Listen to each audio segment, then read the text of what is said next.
шақырып барам.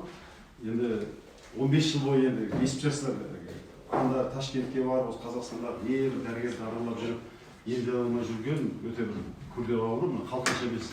Ал қалқанша без деген мына дирижер дейді ғой, оркестрдің дирижері бүйтіп тұрады. Дирижер болмаса, оркестр лағып, әрқайсысы не болсын соны деп кетеді. Бүкіл ағзаның, жүректің соғысы, бауырдың, бүйректің, өттің жұмыс істеуі, асқазанның безінің жұмыс істеуі, адамның дәреті, ас қорыту түгел қалқанша безге байланысты. Қалқанша без бұзылды деген сөз, бүкіл ағза бұзылды деген сөз. Артық салмақ жинайды, бауыр, бүйрек бүкіл ауыра бастайды. Сол 15 жыл содан ауырып, дәрігерлер енді өкінішке қарай тек қана немене гормон бере береді. Содан шаршап, салмақ қосылып кетілмей, содан осында келіп толықтай жазылып шықты. Енді содан кейін бірігіп осы халыққа қызмет ету жағынан жұмыс істейік деп отырмыз.